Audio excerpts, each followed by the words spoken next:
கரெக்டா 2011 பத்மநாப சுவாமி கோயில்ல இருந்த நிலவறைகள் திறக்கப்பட்டப்போ ஒட்டுமொத்த உலகத்தோட கவனமுமே இந்த ஒரு கோவில் பக்கம் திரும்பிச்சு. ஏன்னா அந்த அளவுக்கு கற்பனை கூட பண்ணி பார்க்க முடியாத தங்கம், வைரம், நவரத்னங்கள், பழங்கால மன்னர்கள் பயன்படுத்தின நகைகள்னு ஏகப்பட்டது கிடைச்சது இந்த ஒரு அறையில மட்டும். அப்போ இருந்து பத்மநாப சுவாமி கோவில் உலகத்திலேயே அதிக செல்வ வளம் உள்ள கோயில்கள்ல ஒன்னா பிரபலமாச்சு. ஆனா இங்க இருந்துதான் சில மர்மங்களும் ஆரம்பிக்குது. அதுதான் வால்ட் பி. இந்த வால்ட் பி பத்தி இப்போ வரைக்கும் பல மர்மங்களும் நம்பிக்கைகளும் கேள்விகளும் தொடர்ந்துகிட்டே தான் இருக்கு. அப்படி அந்த மர்ம அறைக்குள்ள உண்மையிலே என்னதான் இருக்கு? ஏன் இந்த கதவு இன்னமும் திறக்கப்படாம இருக்கு? அந்த கதவுல இருக்கிற நாக சின்னத்துக்கு பின்னால இருக்கிற கதை என்ன? ஒருவேளை அந்த கதவு திறக்கப்பட்டா உண்மையிலேயே உலகத்துக்கு பேராபத்து வருமா? இப்படி இந்த கோவிலை சுத்தி பேசப்படுற பல மர்மங்களை தான் இந்த வீடியோல பார்க்க போறோம். வீடியோக்குள்ள போகிறதுக்கு முன்னாடி இந்த மாதிரி இன்ட்ரெஸ்டிங்கான கண்டென்ட்டை நீங்க மிஸ் பண்ணாம பார்க்கணும் அப்படின்னா நம்ம சேனலை சப்ஸ்கிரைப் பண்ணிக்கோங்க.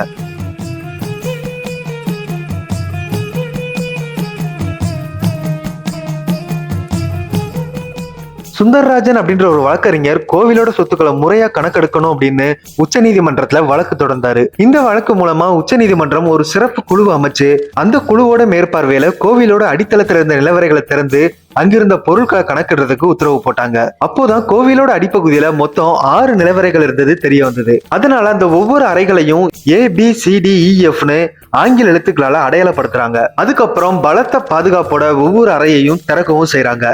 இதுல CDEFன்ற அறைகள்லாம் ஏற்கனவே கோவில் நிர்வாகத்தோட பயன்பாட்டுல தான் இருந்திருக்கு. அங்க பூஜைக்கு தேவையான பொருட்களும் திருவிழா காலங்கள்ல சுவாமிகளுக்கு போடக்கூடிய நகைகளும் தான் இருந்தது. ஆனா வால்ட் A அண்ட் Bயோட நிலைமை டோட்டலா வேறையா இருந்தது. இந்த 2 அறைகளும் பல வருஷங்களாவே பூட்டி தான் இருந்திருக்கு. ஃபர்ஸ்டா இரும்பு கதவோட பல அடுக்கு பாதுகாப்பையும் தாண்டி வால்ட் Aவை திறக்கிறாங்க. திறந்து உள்ள போனப்போ எல்லாருக்குமே பயங்கர அதிர்ச்சி. ஏன்னா அவங்க பார்த்த விஷயம் அப்படி. தங்க காசுகள், தங்க ஆபரணங்கள், வைரங்கள், வைடூரியங்கள்னு எக்கச்சக்கமான விலை மதிப்பில்லாத பொருட்களை பாக்குறாங்க.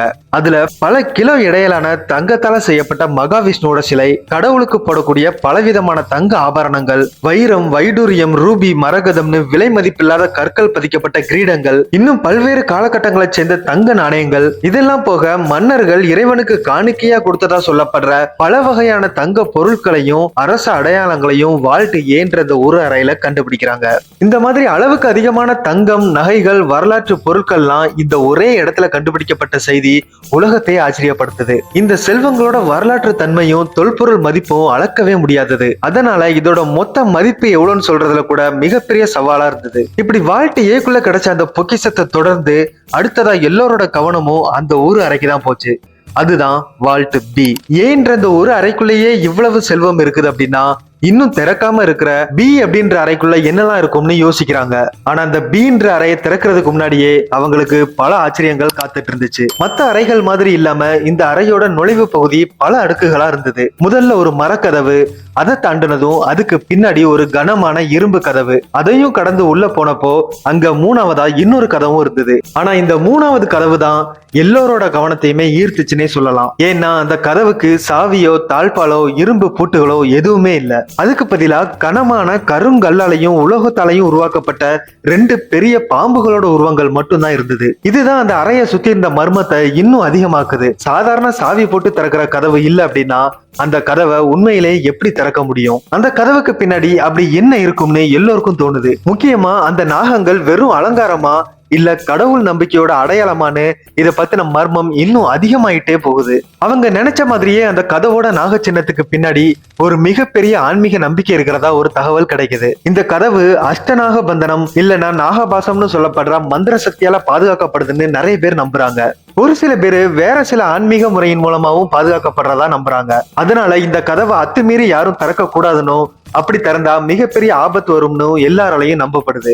இந்த கதவுல இருக்கிற நாகங்களோட உருவத்தை வச்சு நாகபந்தனம்ன்ற கதை வந்துச்சா இல்ல நிஜமாவே அந்த அறை நாகங்களோட மந்திர சக்தி கட்டுப்பாட்டு கீழே இருக்குதான்னு தெரியல. ஆனா பல நூற்றாண்டுகளா சொல்லப்பட்டு வர்ற நம்பிக்கைகள்ல ஒன்னாதான் இது இருக்குது. மன்னர்கள் காலத்துல புனிதமான பொருட்களையும் கோவிலோட முக்கியமான செல்வங்களையும் பாதுகாக்கிறதுக்காக சில ரகசிய அறைகள் உருவாக்கப்பட்டதாகவும், அதுல ஒரு அறையை மட்டும் வெறும் பூட்டால பூட்டாம ஆன்மீக சக்தியோட தொடர்புடைய ஒரு பாதுகாப்பு முறையான நாகபந்தனம் மூலமா பாதுகாத்ததா ஒரு நம்பிக்கை இருக்கு. அதனாலதான் வால்ட் பியோட இந்த கதவுலையும் நாகங்களோட உருவங்கள் இருக்கிறதா சொல்லப்படுது. பொதுவா கழுக பாம்புகளோட எதிரின்னு சொல்லுவாங்க. ஆன்மீகத்துல கழுக தெய்வீக சக்தியா கருடன் அப்படின்ற பெயரால குறிப்பிடுறாங்க. இதை அடிப்படையா வச்சு கருட மந்திரத்து மூலமா இந்த கதவை திறக்கலாம் அதுவும் சரியான ஸ்ருதியில சரியான முறையில இதை உச்சரிக்கிறது மூலமா இந்த கதவை திறக்கலாம் அப்படின்ற நம்பிக்கை ரொம்பவே பரவுது. இப்படி இந்த வால்ட் பீயை திறக்கவே கூடாது அப்படின்றதுக்கு பல ஆண்டுகளா சொல்லப்பட்டு வர்ற வரலாற்று கதைகளும் ஆன்மீக நம்பிக்கைகளும் இருக்குது. அதுல ரொம்ப பரபரப்பா சொல்லப்படுறதுதான் 1930 நடந்த ஒரு சம்பவம். அந்த காலத்துல திருவிதாங்கூர் சமஸ்தானம் ரொம்பவே நிதி நெருக்கடியை சந்திச்சிருக்கு. அதே சமயம் சில பேர் கோவிலோட பி நிலவரையை திறந்து அங்கிருந்த செல்வங்களை பயன்படுத்த முயற்சியும் பண்ணிருக்காங்க. ஆனா கதவோட ஒரு பகுதி திறக்கப்பட்ட உடனேயே உள்ள இருந்து நிறைய விஷப்பாம்புகள் வெளியே வந்ததாகவும் கடல் அலைகள்லாம் வழக்கத்துக்கு மாறா இருந்ததாகவும் சொல்லப்படுது. அதுக்கப்புறம் 2011 நடந்த ஒரு சம்பவம். இந்த கோவில் சொத்துக்களை பத்தி வழக்கு தொடர்ந்த வழக்கறிஞர் சுந்தரராஜன் என்ற நிலவரை திறக்கப்பட்ட கொஞ்ச மாசத்திலேயே இறந்து போயிடுறாரு. கோவிலோட ரகசியங்களை தெரிஞ்சுக்க நினைச்சதாலதான் அவர் இறந்துட்டாருன்னு இவரோட இறப்பு பொதுமக்களுக்கு மத்தியில ஒரு பெரிய பயத்தை உருவாக்குது. அதுக்கப்புறம் கோவில்ல தேவ பிரசன்னம்னு ஒரு சடங்கு நடத்துறாங்க. இந்த சடங்குல கலந்துகிட்ட ஜோதிடர்களும் சில தாந்திரிக மரபை சேர்ந்தவங்களும் கோவிலை பத்தியும் கோவிலோட இந்த நிலவரைகள் பத்தியும் பல விஷயங்கள் சொல்றாங்க. குறிப்பா இந்த பி நிலவரைய வலுக்கட்டாயமாகவோ இல்ல எந்த கருவிகளை வச்சுமோ திறக்க கூடாது அப்படின்னும் அதை திறக்க முயற்சி பண்ணா பல ஆபத்துகளை சந்திக்க நேரிடும்னு சொல்றாங்க. இதனால இந்த பி நிலவரையை திறக்கிறது இன்னும் சிக்கலாகுது. ஏற்கனவே திறக்கப்பட்ட அறையை விட இந்த அறை உள்ள இன்னும் அதிகமான பொக்கிஷங்கள் இருக்கலாம் அப்படின்ற ஆர்வம் ஒரு பக்கம் இருந்தாலும் இன்னொரு பக்கம் இந்த அறையை திறக்கவே கூடாது அப்படின்னு பல ஆண்டுகளா சொல்லப்படுற மக்களோட நம்பிக்கைகளும் இருக்குது. ஏற்கனவே திறக்கப்பட்ட அறைக்குள்ள பல லட்சம் கோடி மதிப்பிலான சொத்துக்கள் கண்டுபிடிச்சிருக்காங்க. ஆனா இவ்வளவு சொத்துக்களும் எங்கிருந்து வந்தது அப்படின்றதுதான் மிகப்பெரிய கேள்வியா இருக்கு. ஆனா அதுக்கும் சில கருத்துக்களை முன்வைக்கிறாங்க. கேரளாவோட சர்வதேச வணிகத்து மூலமா கிடைச்ச அதிகப்படியான செல்வத்துல ஒரு பகுதியை கோவில்களுக்கும் காணிக்கையா கொடுத்திருக்கலாம்னு சொல்றாங்க. அடுத்ததா திருவிதாங்கூர் அரச குடும்பத்து காணிக்கைகள். மன்னர்களும் அரச குடும்பத்தினரும் பத்மநாப சுவாமிய அவங்களோட குலதெய்வமா நினைச்சு தங்கம் வெள்ளி மாதிரி பல விலை உயர்ந்த பொருட்களை கோவிலுக்கு காணிக்கையா கொடுத்திருக்கலாம் அப்படின்னு ஒரு கருத்து இருக்கு. அதே போல அரச குடும்பத்தினர்கிட்டையும் பக்தர்கள்ட்டையும் துலாபாரம் அப்படின்ற காணிக்கைகளும் வழக்கத்துல இருந்திருக்கு. காலப்போக்கில் இந்த மாதிரி காணிக்கைகள் எல்லாம் சேர்ந்து கோவிலோட செல்வத்துல ஒரு பகுதியா மாறி இருக்கலாம் அப்படின்னு சொல்றாங்க.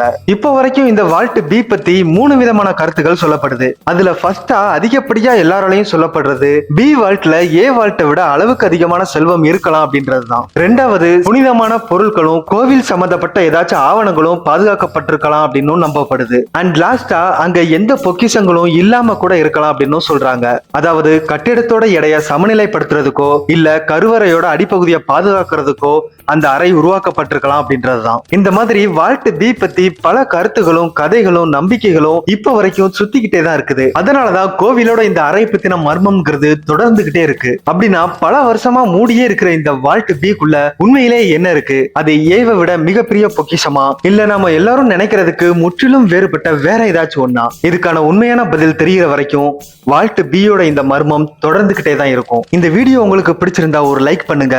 இந்த மாதிரி மர்மமான வீடியோவை நீங்க தொடர்ந்து பார்க்கணும் அப்படின்னா நம்ம சேனலை சப்ஸ்கிரைப் பண்ணிக்கோங்க. வேற ஒரு மர்மமான வீடியோல நான் உங்களை சந்திக்கிறேன். அது வரைக்கும் காத்திருங்க.